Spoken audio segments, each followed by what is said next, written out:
Olá, estamos iniciando mais um programa Business 360, um programa em que conversamos com empreendedores, empresários e executivos numa visão 360 graus sobre o mundo dos negócios e do empreendedorismo. E conversamos também com todos aqueles que procuram fazer a diferença e nos inspiram por suas ideias, ações, projetos e trajetórias. O programa é apresentado por mim, Patrick Dorel. E hoje nós vamos estrear o programa Business 360, o quadro Gestão Pública, aqui no Grupo Novo Dia. E eu tenho a satisfação de receber aqui, nos estúdios do Grupo Novo Dia, o presidente da Câmara de Vereadores de Jundiaí, Antônio Carlos Albino. Tudo bem, Albino?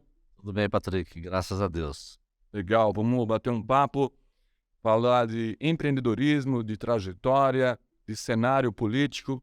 E aqui a gente fala que o programa tem o escopo do empreendedorismo, mas a gestão pública influencia demais, é muito significativa a contribuição do gestor público no cenário que favorece o empreendedorismo, né, Albino? Então, nada melhor do que conversar com um vereador bastante experiente e que atualmente é o presidente da Câmara de Vereadores, né?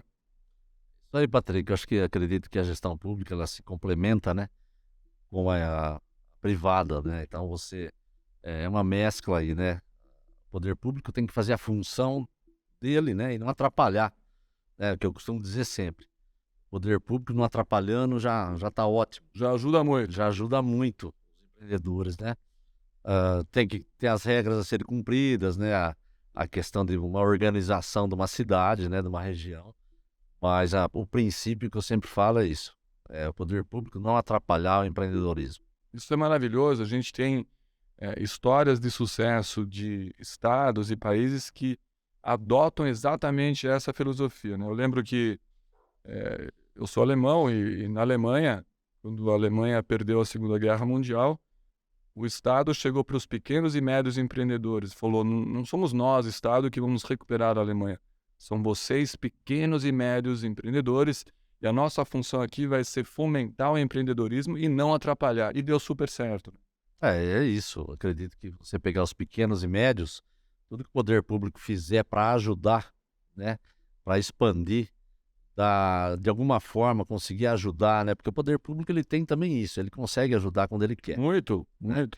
Nós tivemos aí há pouco tempo, né, a Feira do Empreendedorismo, né, a FENS, que é onde todos os empresários, né, a maioria dos empresários pequenos, microempresários, puderam expor, né, o seu produto para que chegue aí a conhecimento das pessoas, né, Patrick? Você vê que tem muita coisa que é feita em Jundiaí hoje e a gente não sabe, Sim. né? Muito serviço que é prestado em Jundiaí e a gente não sabe, não conhece. Vou só contar uma curiosidade aqui. Um final de semana entupiu minha caixa de gordura lá em casa, na minha casa, e eu tive que procurar no Google. Aí você vai no Google e aí ele te direciona para onde ele quer. Ele manda você pegar uma empresa de São Paulo, de Campinas, e no fim você não sabe quem vem, né? E aí vem aquela cobrança, aquela fortuna, né? Quando você tem profissionais muito, muito bons, né, aqui na cidade, que podem prestar esse tipo de serviço. Então, eu acredito que essa questão de se divulgar mais, né, o trabalho que é feito aqui pelos profissionais de Jundiaí, isso também cabe um pouco ao poder público para poder ajudar nesse sentido. Não, sem dúvida nenhuma, a iniciativa de Jundiaí, especialmente criando, né, o portal do empreendedor, a Jundiaí Empreendedora, todo esse foco, ajudou muito. E a feira que você mencionou é um exemplo claro, cristalino do sucesso da gente estimular, fomentar o pequeno e médio empreendedor. E no caso específico, o pequeno é o que mais precisa dessa divulgação. O médio já está iniciando, já está numa etapa um pouco mais avançada e vai subir mais, mas o pequeno é aquele que mais precisa, porque a mortalidade de pequenos empreendedores é muito grande, infelizmente ainda. Então, o poder público ajudando nesse ecossistema é maravilhoso, né, Albino? Tem que ajudar, tem que promover cursos, né? Se nós temos o Sebrae aí que tem uma parceria muito grande, né, com a prefeitura, para dar cursos, né? Nós temos também o Fundo Social aqui, de aí, né, onde a presidente lá é a esposa do Luiz Fernando, do prefeito, que leva cursos para os bairros, né? Cursos, você falou uma coisa que é os pequenos, né? Exato. Manicure, pedicure, aprende a fazer um lanche, cortar um cabelo, o artesanato, enfim. A gente já viu casos de pessoas que faziam bolo, né, em casa e hoje tem aí uma indústria, né? Exatamente. Isso começou na casa dela, na cozinha dela, depois foi para a garagem, aí foi para uma loja na rua e hoje é uma indústria, né? Exatamente. E, mais uma vez, falando da importância do poder público, o ecossistema do empreendedorismo, por si só, né, a filosofia empreendedora, ela é uma atividade hostil. E é capitalismo, tem que ser assim, tem que ser concorrência, tem que ser meritocracia. Mas quando a pessoa, às vezes, não tem a experiência, é hostil o ambiente. E eu conversei bons meses atrás com o executivo que trouxe a Microsoft para o Brasil. Ele falou, olha, o Brasil é um dos países mais hostis para o pequeno empreendedor, para o empreendedorismo. Eu acho que o poder público tem essa capacidade, essa possibilidade de tornar um pouco menos hostil aquele ambiente que é positivo, é favorável. O empreendedorismo está na base da geração dos empregos, né? Sim, e quando você vê hoje, mais de 80, 90% do emprego está no pequeno e no médio. Do pequeno no médio. Médio. Quando você tem aquela pessoa na casa dela, que ela precisa, às vezes, da prefeitura, né? O plano diretor não pode agredi-la, de certa forma, não deixar ela fazer aquele trabalho que baixo impacto na casa dela, né? Patrick, porque a gente fala assim, a prefeitura tem que organizar, tem que ter regras, mas tem muitas coisas que podem melhorar, né? O poder público tem que aí se debruçar em cima aí do plano diretor, do código de obras, para poder ajudar esse pequeno aí que ele quer expandir o negócio dele, e às vezes ele está numa área que não pode, o plano diretor às vezes não permite, né? Acaba desanimando. E acaba desanimando, e outra, ele não consegue, né? Às vezes nem alvará, né? Não consegue alvará, não consegue emitir uma nota fiscal, não consegue isso, não consegue aquilo, não consegue crescer, né? O poder público tem que ter um olhar diferente para o pequeno. Você disse hoje, e eu falo sempre, hoje tem muitas mulheres, né, à frente do negócio. Quando você pega aquela mulher que hoje ela cuida da casa dela, às vezes ela faz o papel fundamental, que é de gerir, né, de fomentar a economia dentro de casa, né, cuidar da família, é ela que cuida, né? Então a mulher hoje, eu falo das mulheres empoderadas, né, que elas cuidam de tudo dentro de casa. Exatamente. Tem que ajudá-las, tem que ajudá-las. Tem que ter uma linha de crédito também, eu penso muito nisso, tem que ter uma linha de crédito aí para essa pessoa, para ela começar lá o pequeno salãozinho de cabeleireiro, né, de manicure dela, quer montar uma cozinha industrial, uma pequenininha na casa dela. Então, eu sou muito a favor que nesse caso, sim, né, o Estado, no caso o poder público, fomente isso, né, crie linhas de créditos para essas pessoas poderem expandir o seu negócio. É muito interessante, você falou da mulher no mundo do empreendedorismo, né? A mulher, muitas vezes, é a que tem uma facilidade de planejamento maior do que o homem, né? Porque ela já é, entre aspas, dona de casa e tem que ser uma planejadora estratégica. O homem, muitas vezes, vai para a ação, quer resolver, mas a mulher, já pela natureza dela, o histórico... Ela é metódica. Metódica, planejadora. Ela é protetora, né? Então ela dá o passo de acordo com a perna dela. Ela usa muito a razão, né? O homem já vai muito na emoção, né? E a mulher não, a mulher é muito razão. Ela pensa 10 vezes mais, ela é mais cautelosa, mais caprichosa. A natureza da mulher, né? Ela, historicamente, né? Se a gente pegar os primórdios, ela sempre, por ser mãe, né? Cuidar dos filhos, cuidar da casa. É a natureza dela. É a natureza dela. A gente tem muito a aprender É a natureza. de planejamento com as mulheres. E elas são mais persistentes também. São mais persistentes. Tem fé. Elas têm fé, exatamente. Mais fé, tem mais. Precisa ter, viu? Para ser um empreendedor, uma empreendedora de sucesso, sempre falo aqui no programa, são uma série de atributos que é importante ter, mas ter a fé, ter a persistência. A fé tem que ter, mas transformar a fé em algo também racional, baseado em planejamento, é muito importante. Então a gente sempre fala aqui no programa algumas das características importantes. E acreditar é fundamental. Todo empreendedor que vem aqui fala, olha, uma das principais coisas é você acreditar no seu sonho. Persistir, Persistir, resiliência. É persistir, né? Por que o leão é o rei da selva? É. Ele é persistente. Quando você vê que ele pega uma caça, ele tentou 10 vezes para conseguir uma. Ele fez 10 ataques, né? 10 tentativas, mas ele não para, ele persiste. Então, senão ele passa fome. Então, o que eu digo é isso, tem que ter fé, tem que persistir. E a mulher, ela é especialista nisso. Você sabe que você falou leão, né? A gente sempre fala também, o empreendedor, ele precisa... Tem gente que fala assim, tem que matar um leão por dia. Eu já falo, não, leão somos nós, empreendedores, tem que matar um monstro a cada dia. O monstro é a dificuldade, é o obstáculo, é a burocracia. Isso é terrível, a gente vai falar um pouquinho sobre isso na entrevista. Mas, você vê como o papo é bom, a gente nem começou ainda, já falou um monte de coisas importantes. Eu sempre inicio aqui falando um pouquinho da trajetória do meu convidado. E no teu caso, você tem uma trajetória bastante diversa, né? Rica em termos de experiência profissional. Começando ou passando por investigador policial, vereador, candidato a deputado estadual, agora presidente da Câmara. Conta um pouco para os nossos telespectadores a trajetória do Albino. Então, Patrick, eu acredito em algumas coisas aí, tem gente que pode às vezes criticar, mas eu acho que todo mundo tem uma promessa na sua vida, né? Tem uma promessa e às vezes você pensa que ela tá perto, ela não tá perto, ela é uma sequência, é um processo, né? É um processo. Eu já falei para você, eu sou de uma família humilde, né? A gente somos descendentes aí de imigrantes italianos, né? Minha mãe trabalhou na roça, meu pai, meus avós, a gente sempre morou em sítio. Depois acabamos indo para a cidade, minha mãe foi trabalhar na roça, cortar cana de açúcar. Na época a cana de açúcar estava naquele auge, né? Era o Proálcool, todo mundo comprando carro a álcool, aquela coisa toda.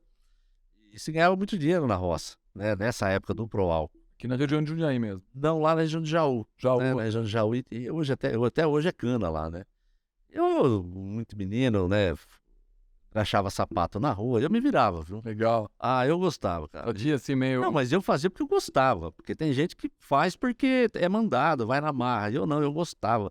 Eu pegava aquela caixinha de sapato minha lá, ficava na frente do bar, na saída da igreja, né? Tem a missa, então eu ficava na missa lá e tal. Ia na delegacia, engraxava o sapato do delegado, dos advogados. Então eu gostava de fazer. Microempreendedor, pô. Já, com a caixinha de sapato nas costas.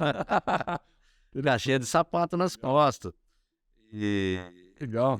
Aí eu fui crescendo também, né? Acabei, aos finais de semana, eu tinha que ir pra roça com a minha mãe, né? Durante a semana a gente ia na escola e tal. Mas durante o final de semana, às vezes, para fazer uma hora extra lá, eu ia com ela. E aí eu via a dificuldade dela. Eu via muita dificuldade. Eu falei, olha, pra mim não dava. Eu falei, isso aqui não é pra mim não, tem que trabalhar demais. Tua mãe ficava na roça, cortava cana não, cortava cana mesmo, né? E meu pai também. Mulher de filho. Não, e ninguém reclamava não. É isso que eu vejo hoje, todo mundo com muito mimimi.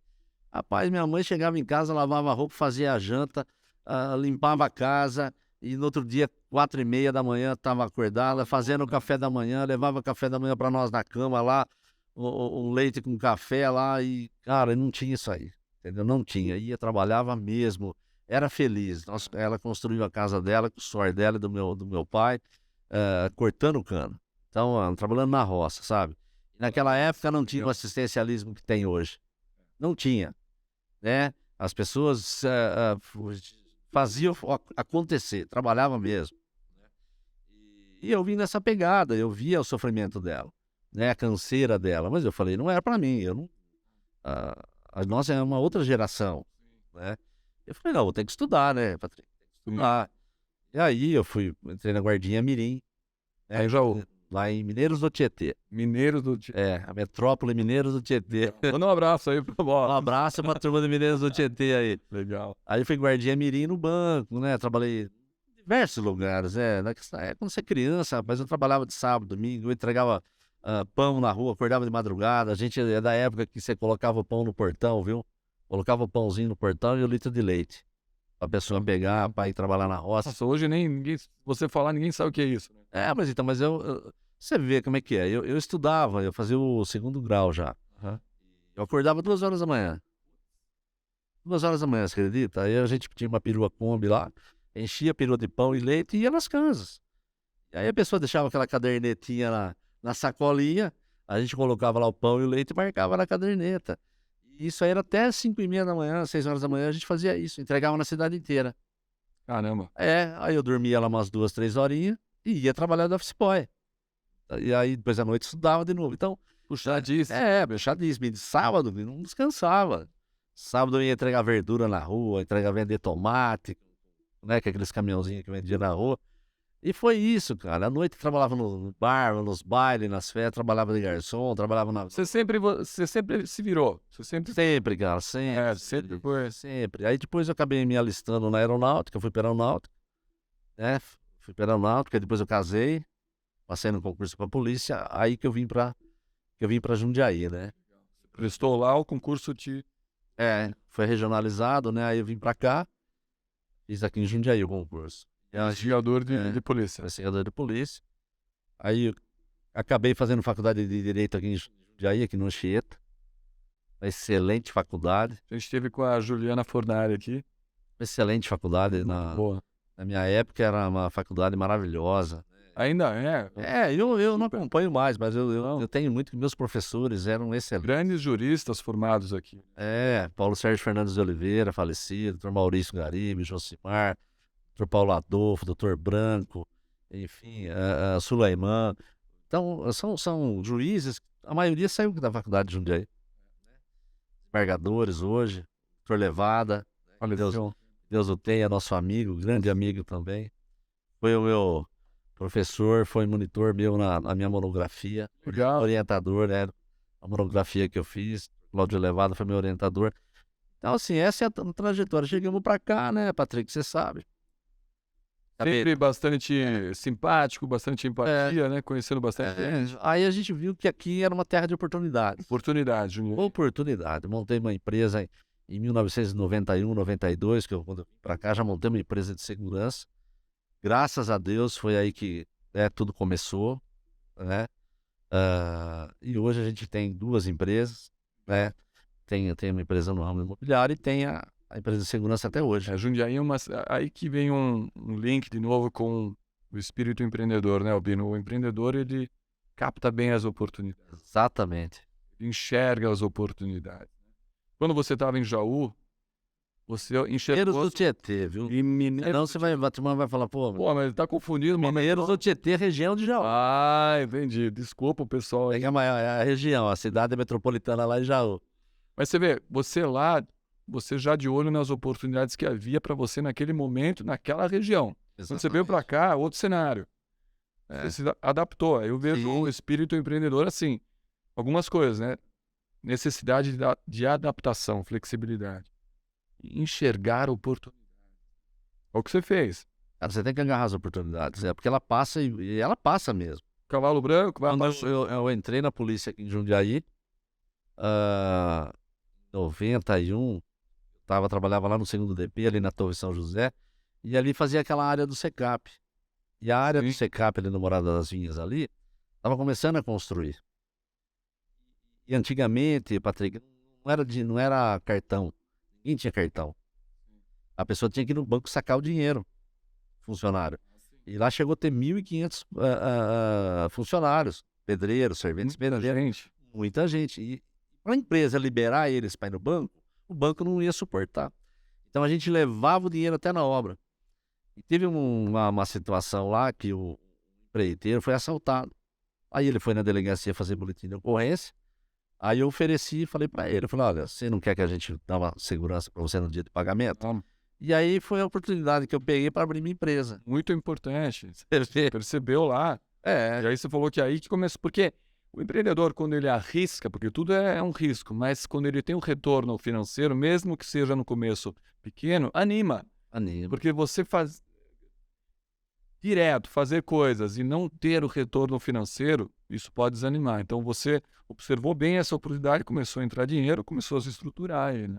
É por isso que eu falo, a questão da prestação de serviço. A prestação de serviço hoje no Brasil é um ramo que mais cresce, né? Prestação de serviço.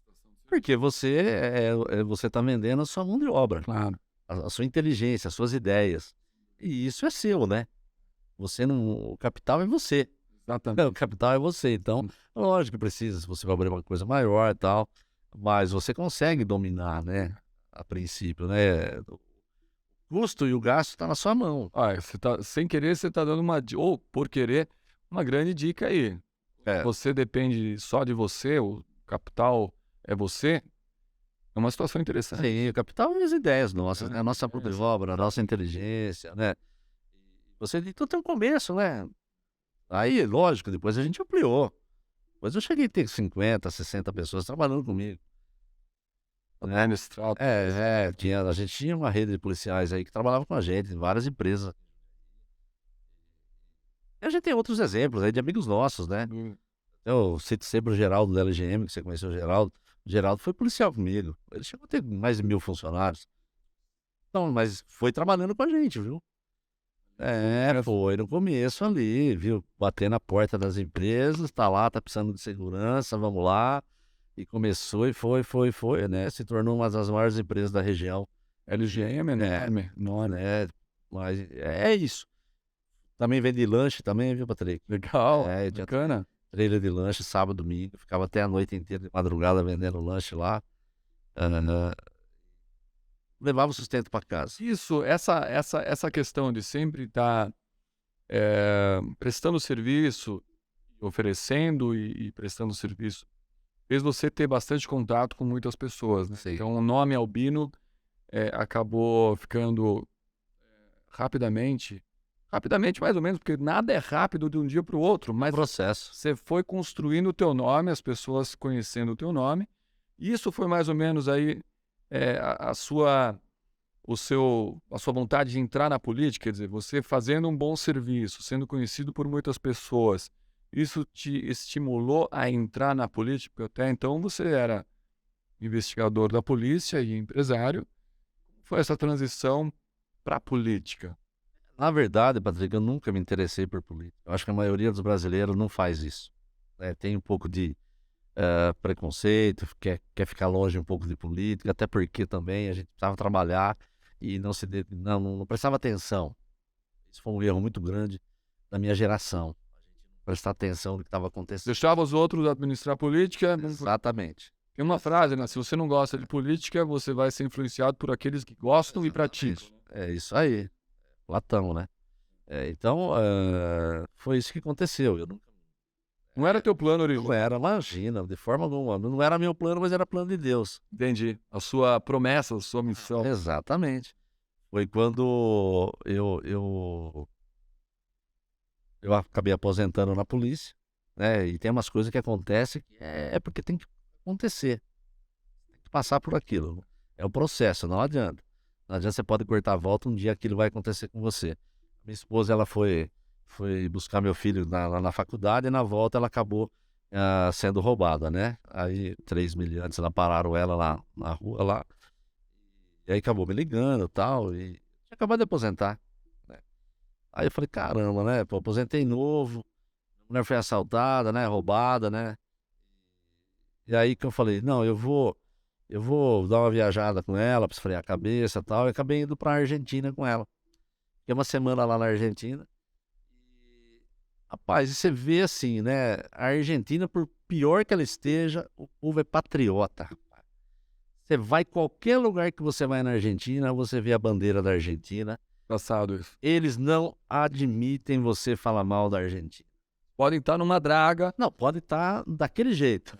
Não vou nem falar o nome. Pode estar daquele jeito, mas você vê o nacionalismo deles, Isso é muito bonito de ver. o patriotismo deles. Isso é muito bonito. E a bandeira da Argentina está em todos os lugares. E aí você acaba pegando um motorista de táxi, um Uber, uma pessoa lá, um guia, qualquer coisa, e os caras são firmes. Aí eu fiquei pensando, falei: "Olha que exemplo, né". E a gente com um país maravilhoso, né, num país que dá para tudo que você planta dá, Tudo, né, sempre foi assim. sempre foi assim. E a gente Às vezes não liga tanto pro patriotismo, não liga pra nada, né, né? não liga pra nada, você só vê seu umbigo, né, só vê seu umbigo. Eu falei: "Umbigo", eu falei: "Não", eu falei: "Vamos Levantar essa bandeira aí. aí eu fui levantar a bandeira da segurança na região. Falei: "Não, vamos melhorar a segurança aqui na região", porque era uma coisa que eu conhecia bastante, né. E fui numa reunião de segurança e eu vi um pouco, não é nem descaso, né? Hoje a gente entende um pouco melhor a atitude, né, de um político que representava a nossa região na época, que se dizia representar a região, né? Tem muito isso, né? Porque o político representa a região. Não, o político ele é da cidade inteira. Mas ele, como morava ali na região, a gente acabava. E eu vi que ele deixava um pouco de falha, não, ah, e até o acolhimento do eleitor. O acolhimento do eleitor é muito importante. Era um Cidadão. vereador na época que cuidava É, daquela região. mas não cuidava, não dava atenção. E aí foi que eu falei, eu acho que vou ser candidato a vereador para ver se a gente consegue melhorar alguma coisa, né? Foi aí que eu saí candidato a primeira vez, tive uma boa votação, eu não acreditava, né, que a gente tem o sonho, né, tem fé, mas vamos trabalhar. E trabalhamos, mas assim, como tinha outros vereadores mais antigos na legenda, né, no grupo, eu falei, achei meio difícil, mas graças a Deus, aí Deus honrou e colocou a gente lá. Deu certo? Na primeira Na eleição primeira eleição. foi em 2016, né, foi a eleição e assumimos em 2017. Foi bem legal. E aí na segunda, Aí você estourou na eleição, né? a gente triplicou a votação. Recorde, né? Isso. Pelo posicionamento nosso, né, a gente teve um posicionamento muito firme, né? Até as bandeiras que a gente defende, né, a bandeira da direita, conservadora, né, da família, as pautas nossas, que eram umas pautas que estavam muito escondidas até essa época que nós levantamos a bandeira aqui em Jundiaí. Porque tudo estava acontecendo, mas ninguém estava sabendo. Tudo estava acontecendo. Mas O cenário no cenário mundial. estava acontecendo, Mundial. eu lembro, 2000. E é uma coisa que vem vindo, né? Eu falo mais aquela questão da construção das crianças, Sem dúvida. né? Aí a hora que despertou aquilo, os pais, como você falou, opa, peraí, isso está acontecendo na escola do meu filho? Na faculdade que o meu filho estuda? Na universidade? Né? Então aí você pega essas universidades públicas, aí você vê um jovem hoje que ele não respeita o pai, ele discute com o pai, ele não aceita a opinião do pai, que tem uma experiência enorme, né? Ele quer debater de igual para igual, mas não sabe o que se passou, o que o pai tem de experiência, né? Eu costumo falar que hoje se cria muito comunista de sofá. Não trabalha, né? Só come e bebe na casa do pai. O pai ainda paga a faculdade para ele, paga a escola para ele, e ele quer saber mais que o pai. Então a gente costuma dizer que esses aí são os comunistas de sofá, porque não faz nada, né? E acaba que discutindo com o pai, querendo impor o pensamento dele, né? Sendo que o pai é o provedor, o pai é o capitalista que trabalha e sustenta ele. E aí você teve, na verdade, na segunda eleição, uma grande eleição. Isso te projetou como um dos destaques aí na Câmara de Vereadores, né? E o nome Albino ficando cada vez mais forte. Isso fez você avançar na carreira, e eu lembro que a primeira vez que você esteve no programa, junto com o Ricardo Salles, né? Você naquela época foi candidato a deputado estadual e teve uma votação muito forte, né? Para uma primeira candidatura a deputado estadual. Depois a gente se encontrou, você falou, poxa, eu queria ter entrado, mas foi muito bem votado. Quase 50 mil votos. Muito bem votado. Uma eleição de deputado, Patrick, ela envolve muita coisa. Ela não é uma eleição tão simples, porque você depende de legenda, você depende de Coeficiente. E recurso, porque você acaba saindo alguns outros candidatos na cidade, né? Acaba que dividindo, né, os votos. Isso. E muita gente busca voto fora. Se você pegar, hoje o PL elegeu 19 deputados. Se você pegar dos 19 deputados, a maioria teve voto no estado de São Paulo inteiro. E isso custa. Você tem que ter uma equipe trabalhando em Jaú, você tem que ter uma equipe trabalhando em Franca, você tem que ter uma equipe, né? Então, o cara que ele já está como deputado, para ele é mais fácil. Até porque ele já tem também um trabalho de 4 anos, onde ele mandou uma emenda parlamentar, onde ele fez um projeto de lei que atingiu uma certa categoria, uma certa classe de pessoas, né? Então, não é fácil. Primeiro, algumas causas, né? Exato. Você pega uma pessoa que defende a segurança, então ele tem uma linha, aquele pessoal da segurança vota nele, do cachorrinho, né, dos pets, vota nele, no outro. Então, acaba se dividindo, acaba se consagrando nesse sentido. sim. Então, quem está é mais fácil a reeleição do que quem está começando. Você sempre foi fiel à causa. Você sempre, desde que é político, você defende a causa da segurança, a sua, Na verdade, ô Patrick, a gente tem que defender todas as causas. todas as causas. Eu não tenho essa coisa comigo, porque nós temos muitas questões na área da saúde para resolver, né? Hoje nós temos aí muita procura também na questão de cirurgia, questão de exames clínicos, nós temos que zerar essa fila aí, né? Nós temos que tentar, de alguma forma, resolver esse problema. Isso não é um problema da prefeitura, isso é um problema do governo federal, governo estadual. Generalizado. A prefeitura faz a parte dela. Hoje você pega aí 90% do São Vicente, da verba do São Vicente, quem provê é o município, Sim, é a prefeitura. Então o governo do estado tem que fazer a sua parte, o governo federal tem que fazer a sua parte para poder minimizar isso, né? Acabar com as filas, acabar com os exames clínicos, enfim. Deixar uma saúde realmente de primeira linha, porque o imposto é de primeira. o imposto é de primeira. No Brasil como um todo, né? O imposto é de primeira e o serviço é de terceira, né? Em Jundiaí a gente tem que dar graças a Deus, né, que muita coisa está mudando. Hoje você entra no São Vicente, você vê aqueles quartos remodelados, quartos novos, né, que foi feito junto com a prefeitura e a iniciativa privada, mais uma vez, a sociedade civil ajudando, né? Mais uma ideia nossa aqui de Jundiaí, né? E hoje você pega uma pessoa que ela entra no São Vicente e ela é atendida no São Vicente, ela fala, ela só elogia. Só que o problema é entrar, né? Exato.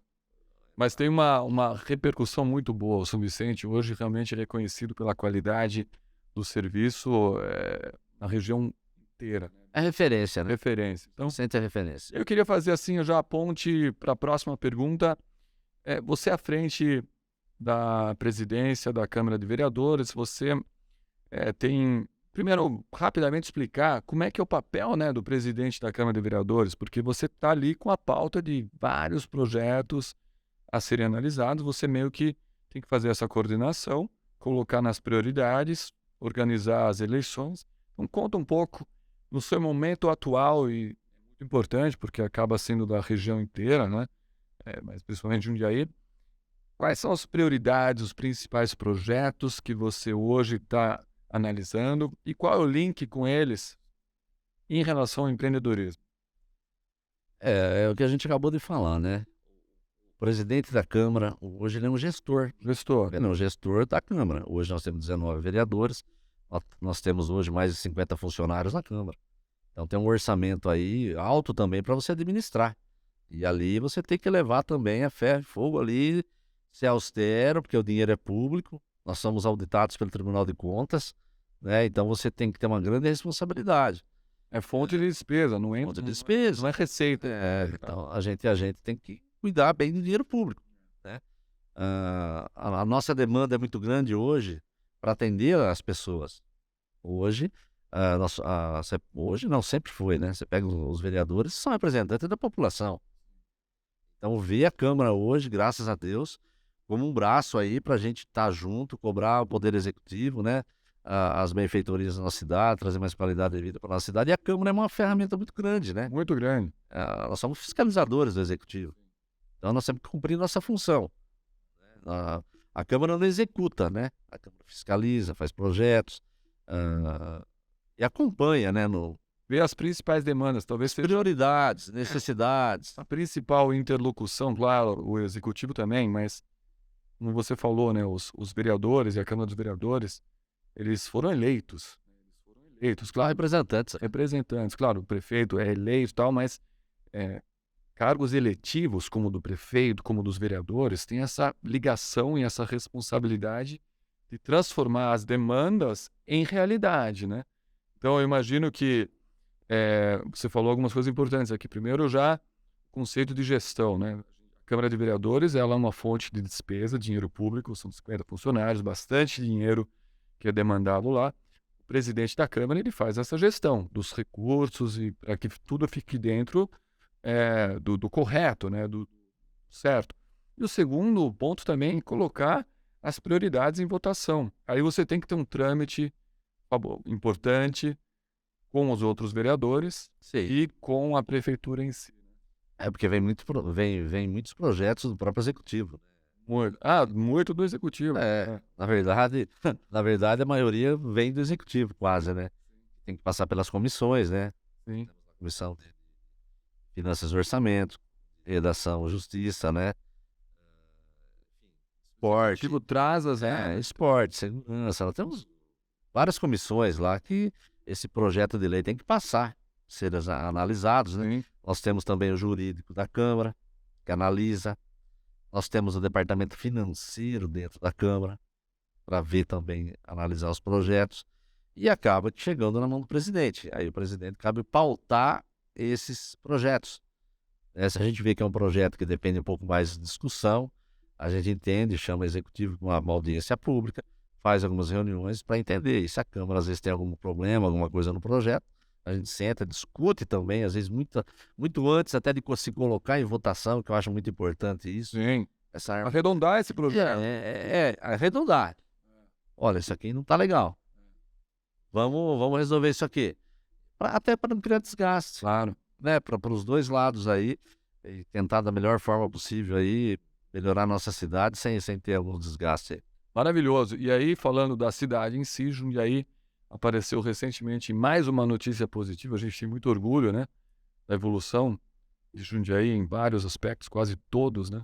Apareceu como uma das cidades que mais tem um cenário positivo em relação ao empreendedorismo, né, Albino? Saiu aí e a mídia publicou vastamente, Jundiaí aparecendo aí a 12ª posição nacional como uma cidade que favorece o empreendedorismo, terceira cidade do estado de São Paulo. Isso é muito significativo. Sim, hoje nós somos a 5ª economia, né, do estado de São Paulo, fora a capital, né, que dá para se comparar, a 15ª do Brasil, à frente de várias capitais aí, né, Patrick?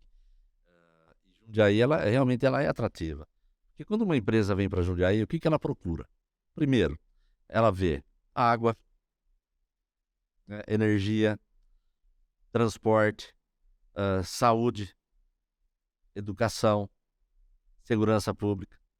Então, são todos os índices que são estudados. Exatamente. Então, por isso que Jundiaí ela é uma das melhores cidades para se investir, porque ela tem, vamos dizer, nota A em tudo. Perfeito. Isso é muito importante.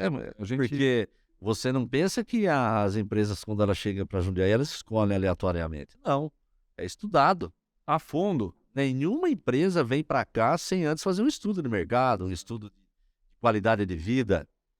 Né? Você quer ter creche para os seus funcionários, para as crianças, você quer ter uma boa escola, o transporte público, como é que funciona, a segurança pública, como que está a segurança pública, né? Hoje a gente tem uma dificuldade, né, que a gente entende um pouquinho na questão da mobilidade urbana, né, final de tarde, aí porque a cidade deu um boom, né, desenvolvimento. Fabuloso, enorme, né, tanto é que... Trânsito, a gente tem que ver sempre, a segurança. Nós temos algumas questões a serem resolvidas aí na mobilidade urbana, né? Como em todas as áreas, mas Jundiaí ainda algumas questões para ser resolvida. Para mim, ela é a melhor cidade do Brasil. E eu também acho, quer dizer, existem cidades maravilhosas, mas obviamente a gente percebe, a gente conhece muitas cidades no Brasil, mas Jundiaí se destaca e a gente, vou falar para todos os amigos, né?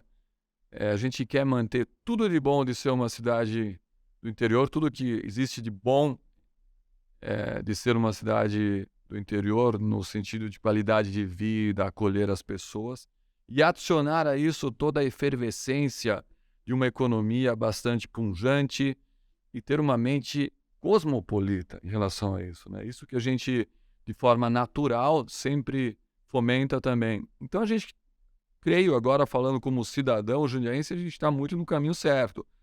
E aí você linkou vários pontos importantíssimos, né, para a gente conseguir atrair. Estamos, graças a Deus, continuando a atrair muitas empresas, que é justamente toda essa infraestrutura, esse ecossistema favorável ao empreendedorismo e ao estabelecimento de novas empresas aqui na nossa cidade de Jundiaí. É um trabalho longo que tem que ser feito e vem sendo feito para a gente chegar aqui e apresentar um currículo, né, que nem fosse no mundo corporativo, para as empresas chegarem. Jundiaí está fazendo a parte dela, né? A gente precisa um pouco aí da questão do governo do estado, governo federal, para se investir muito forte ainda na infraestrutura, né?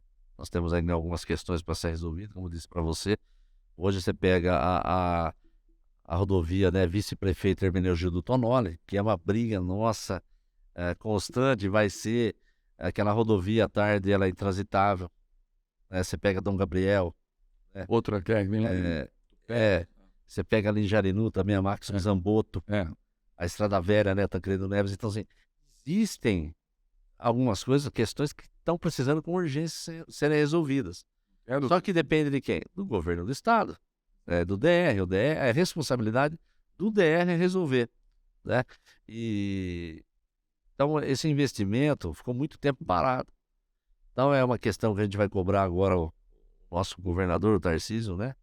Para que o Tarcísio do asfalto aí, para ver se ele dá uma atenção aqui, né, Patrick, para nossa região nessa questão da mobilidade. Não tenha dúvida, porque são coisas, o estrangulamento de trânsito, a pessoa trabalhou o dia inteiro, né? Não consegue voltar em paz para casa, ou quando vai para o trabalho fica perdendo tempo, estresse, aí não dá, né? Aí a questão da própria logística, né? Logística, perde tempo. Hoje nós temos aí o nosso polo logístico muito grande. Uma das principais vocações de Jundiaí é o polo logístico, né? Nesse aspecto, acho que Jundiaí foi abençoada por ser um local extremamente bem localizado, né? Acesso a todas as rodovias, mas precisa fluir, precisa fluir. Precisa fluir. Tarcísio anunciou semana passada, acho que ele estava em Paris, né? A notícia de 3 novos serviços ferroviários contemplam e beneficiam também a nossa cidade de Jundiaí. A gente ficou muito satisfeito com esse anúncio, que são, na verdade, a ligação São Paulo-Jundiaí, a Barra Funda até aqui. O trem intercidade, né? São 3 serviços, né? Tem o trem rápido, né? Que é o que vai de Campinas a São Paulo. Exatamente. Tem parada aqui? Não, Campinas não é assim que funciona. Vai ter um de Campinas direto para São Paulo. Tá. Vai ter um de Jundiaí para Barra Funda. E esse de Jundiaí, ele também faz Vinhedo, Valinhos, né? Faz a região ali. Então são três serviços. 3 serviços. É Louveira, Vinhedo e Valinhos. Legal. Mas de qualquer forma... Não, sim, vai favorecer 15 milhões de pessoas. 15 milhões de pessoas em 11 cidades. O que a gente vê, né, Albino, por exemplo, grandes capitais mundiais, Londres, Paris, Berlim, é muito natural as pessoas quererem morar um pouco afastado do centro financeiro da grande capital, mas querer ter o acesso fácil à capital, e isso é através, muitas vezes, de trens, mas não trens em estado ruim de conservação, mas trens bacanas que o advogado vai colocar. Isso é mais barato. Isso é mais barato. Isso é mais barato. Então acho que isso aí a gente está no caminho certo, né, Tarcísio? Absolutamente correto. E fazer a malha ferroviária funcionar fortemente, de maneira realmente efetiva. Então esse anúncio que vai contemplar aqui também a cidade de Jundiaí, mas Campinas, São Paulo, veio no momento correto. Parece que vai ser feito o edital agora e vai acontecer o leilão em novembro. Né? O leilão em novembro. E não sei quanto tempo está previsto a construção, mas deve ser um bom período aí. Também não se faz isso... É uma obra grande, né? Uma obra grande.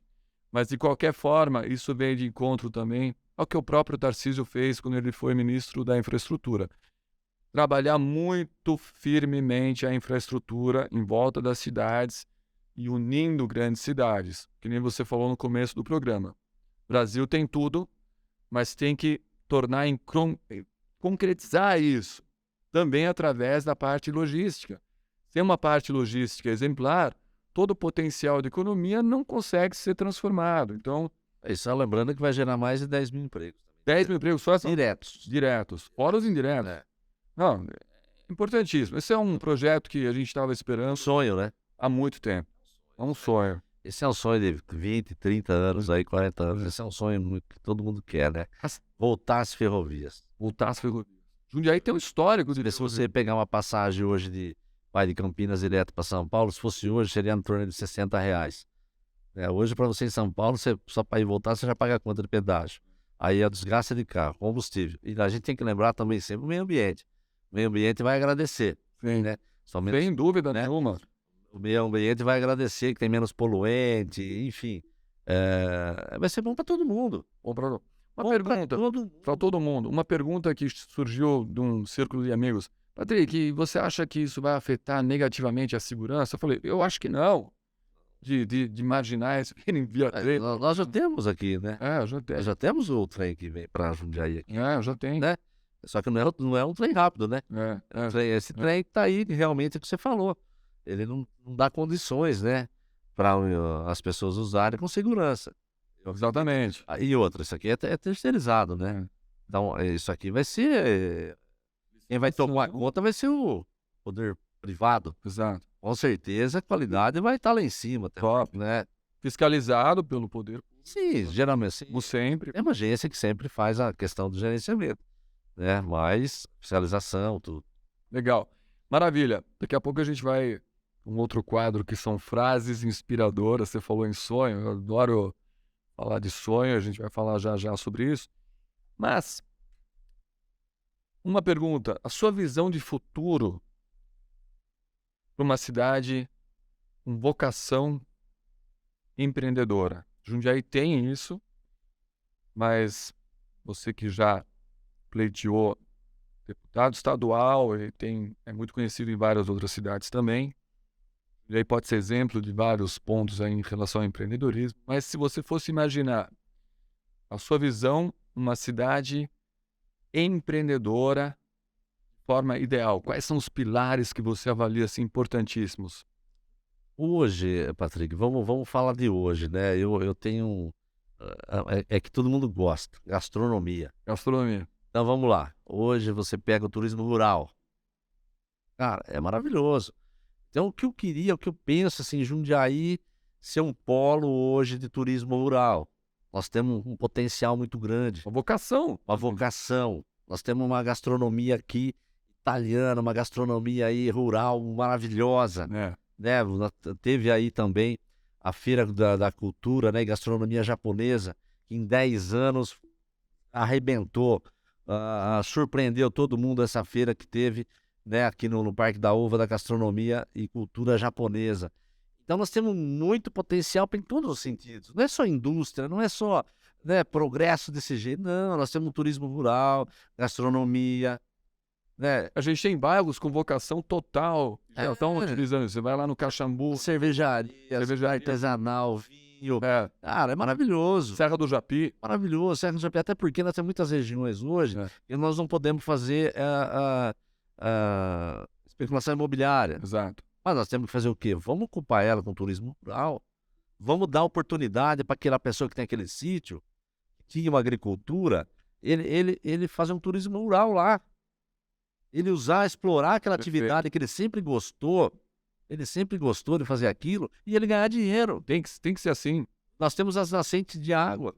Vamos valorizar quem tem nascente de água, vamos preservar, vamos pagar uma outorga. O senhor está cuidando da nascente de água aqui? Vamos ajudar o senhor aqui a manter isso. Vamos segurar ele naquela pequena terrinha dele. Ajudar também o pequeno, às vezes o pequeno agricultor, o pequeno sitiante aqui da região.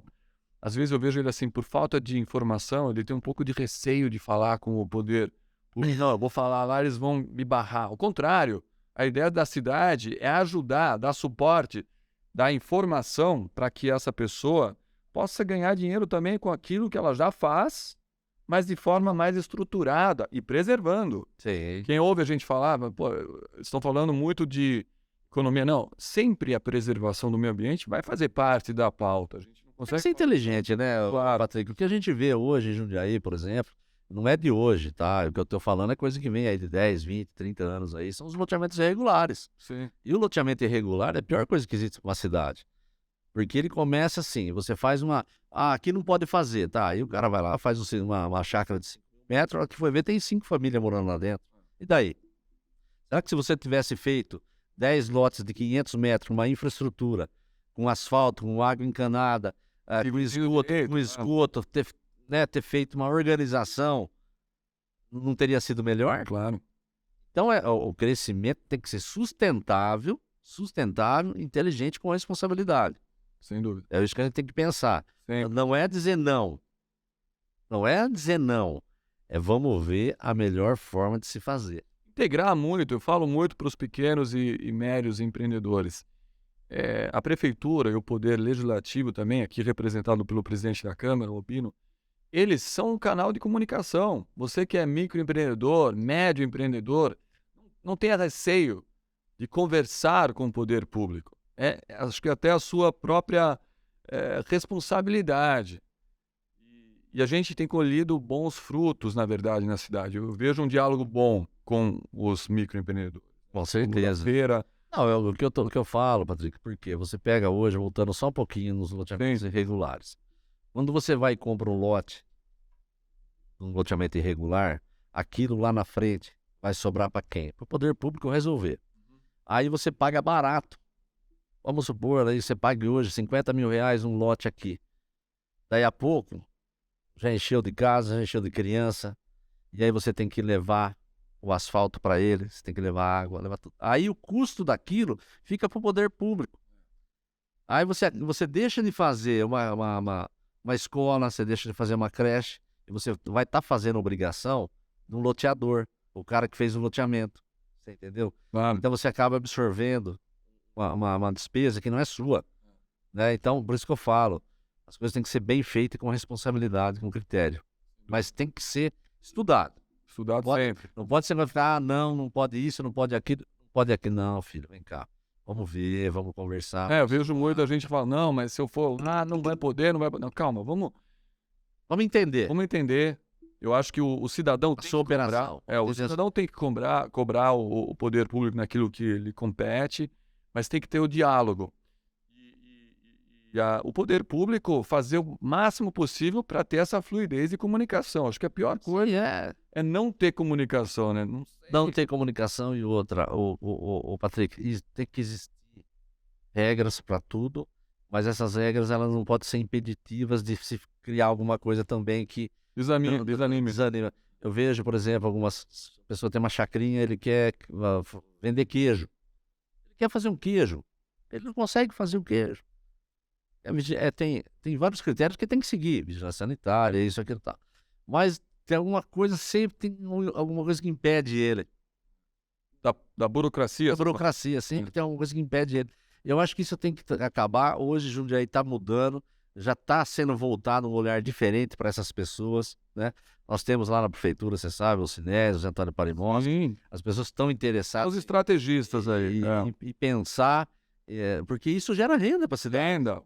E você falou uma coisa de vigilância sanitária, eu vou convidar também, e ela já se mostrou super proativa para isso, a gerente da vigilância sanitária local, justamente para ter esse bate-papo com a gente, falar, nós estamos ali para fazer as coisas acontecerem dentro da legislação e tudo mais, mas não pode impedir ou desanimar o microempreendedor a empreender, porque se você perde a veia empreendedora, você está morto, né? Não, o problema da vigilância sanitária é que ela segue o Código Estadual. Ela segue o Código Estadual. E ele fica muito genérico. Então, eu acho que tem umas coisas que deveriam ser local. Sim. Eu acho que o fiscal da vigilância sanitária de Jundiaí, o gerente, que seja, enfim, ele tinha que ter um pouco mais de autonomia. Para entender a situação local. Tem uma regra daqui, ela não pode ser a mesma de São Paulo. Situações e situações. E ela também é arcaica já também. Hoje tem muitos produtos diferentes. Hoje se exige um tipo de forro que já existe outro que é melhor que ele, já dá um resultado melhor, um azulejo diferente. Então hoje existem muitas alternativas e às vezes você fica preso num código antigo. Eu gosto muito existem alguns países assim que são um exemplo para a gente em relação ao empreendedorismo, né? Os Estados Unidos, considero muito assim os exemplos, eles não impedem o empreendedor de fazer, mas ele sabe que se ele fizer algo fora da lei, ele está ferrado. Aqui, às vezes, no Brasil, estou falando agora não da cidade, mas de maneira geral, às vezes tem muita burocracia para você tentar implementar um projeto muito difícil, você quase desanima. Então, você tem que ter um estímulo para o empreendedor não desanimar, porque, mais uma vez, quando você perde o espírito empreendedor, você está ferrado. Ele tem que se sentir acolhido. Acolhido. Acolhido e saber, não, Patrick tá me ajudando, o Albino tá me ajudando. Pô, os caras são bons, vão me ajudar a resolver o problema. E eu vou fazer a minha parte. E eu vou fazer a minha parte, os caras confiaram em mim, tá aqui, vamos fazer, vamos acontecer, vamos empreender, vamos empregar, vamos trazer renda pra nossa cidade, minha casa vai crescer. Ficou boa essa aqui, você ficou um real pra gente. Vamos lá, vamos fazer. Tem que ter isso. Eu acho que a gente tem que...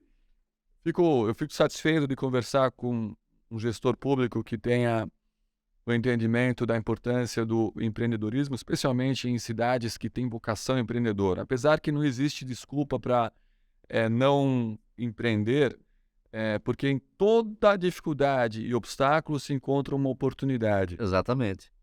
Você deve ter ouvido já aquela história já falou, acho, sobre isso. O cara que foi vender chinelo? O cara que foi vender chinelo. Conta essa aí, essa é boa. Então, é antiga, né? Não é boa. Que tem um vendedor, ele trabalhava numa empresa americana. O patrão dele falou: olha, eu vou dar uma região para você vender, aí você vai para a Índia. Você vai tentar expandir nosso mercado lá na Índia. Você vai lá na Índia vender chinelo. Aí o rapaz chegou lá na Índia e ele viu todo mundo descalço. E aí ele desanimou. Voltou para a empresa dele e falou: olha, chefe, lá não adianta porque lá ninguém usa chinelo. Aí o diretor da empresa, o dono da empresa, ficou meio indignado, tal, mas aceitou. Aí passou uns meses, um outro funcionário falou: eu posso ir lá tentar? Ele falou: pode, vai lá, tenta, vê o que você consegue lá, né?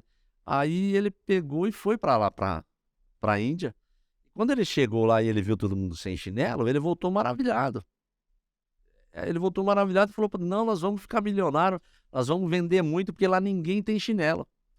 Então é o que? É a forma de você olhar, perspectiva, a falta de você enxergar a oportunidade. Exatamente. Então é isso que às vezes eu olho, né?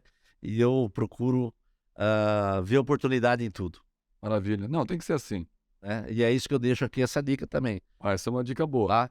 Veja oportunidade em tudo. Tudo a gente tem que ter oportunidade. É o que você fez lá no começo da sua carreira como empresário, né? Quando eu vendia lanche, Patrick, eu comecei com uma barraquinha de lanche. Eu fazia faculdade, né, em Jaú. E o meu avô, né, por parte da minha esposa, ele tinha uma perua. Ele cortou uma perua e ele fez uma perua de lanche.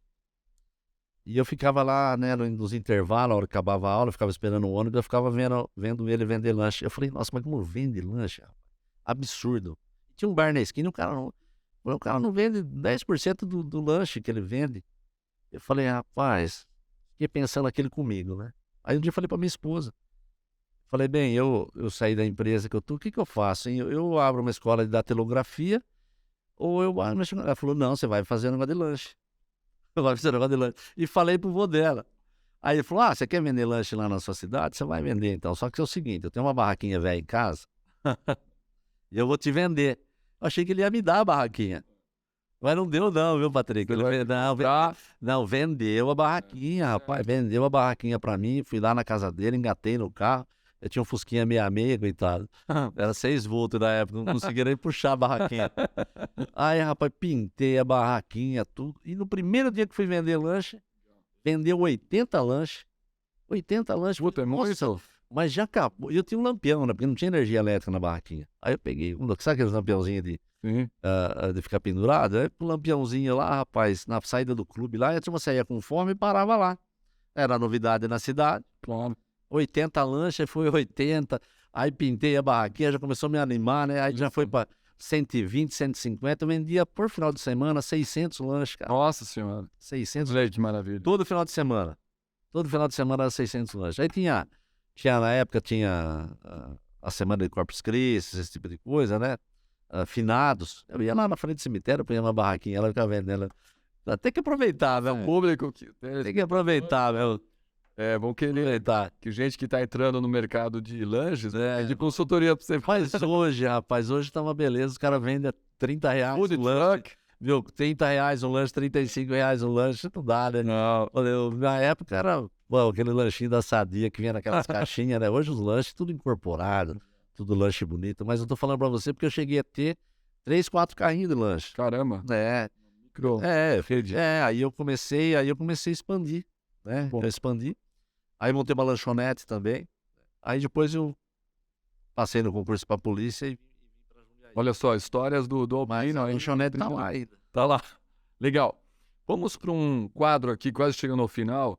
Que é papo bom, eu sempre falo, passa rápido.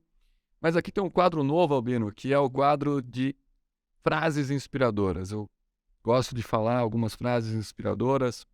Então, a frase que eu quero destacar na verdade, são duas frases hoje. A primeira é o seguinte: sonhos sem disciplina viram frustrações. Mas disciplina sem sonho vira tédio. O que eu quero dizer com isso? Sonho é muito importante. A gente falou do sonho lá no início. Tem que sonhar. Mas se você não tiver a disciplina para concretizar esse sonho, e aí é muito trabalho duro, esforço, competência, você não vai conseguir, sem disciplina, concretizar o teu sonho. Então vai virar uma frustração. É terrível. Mas só a disciplina, sem ter uma conexão com o sonho, é tédio. Porque trabalhar sem ter um propósito claro, um sonho, algo alcançado, que vai se alcançar, né? É muito tediante, é um tédio. Então não é legal também. Então una o sonho a muito esforço, a muita disciplina, que você vai conseguir alcançar o teu objetivo, a tua meta, a tua proposta, a tua promessa, né? A tua missão, o teu propósito. Então, sonho mais disciplina, você vai chegar lá. Gostou dessa frase? Gostei, você é poeta, né? Mas eu quero deixar também, o Patrick, aqui. Claro, por favor. Foi comemorado ontem o Dia Mundial do Autismo. Muito legal. Então, eu vi uma frase que é muito, muito importante para todo mundo. Você sabe que o autismo e outras doenças raras aí, né? Que o autismo não é uma doença, né? É uma síndrome, né? Síndrome do autismo. Espectro autismo, né? Então, o preconceito às vezes começava muito dentro de casa. E hoje a gente vê mães, pais engajados, né? Nessa luta, né? E é tão bonito. Ontem teve o piquenique lá no Parque da Cidade, Legal. né? Em comemoração, né? Ao Dia Mundial do Autismo. Eu vi uma frase que estava escrita assim, ó, mais informação, menos preconceito. Ótimo. Então essa frase me marcou muito, né? E muita gente tem preconceito porque não tem informação, né? Então os pais que busquem essas informações, as pessoas busquem essas informações para poder dar uma qualidade de vida melhor para essas crianças, para esses jovens, adultos que têm, né, o espectro autismo aí, que é muito importante para nós.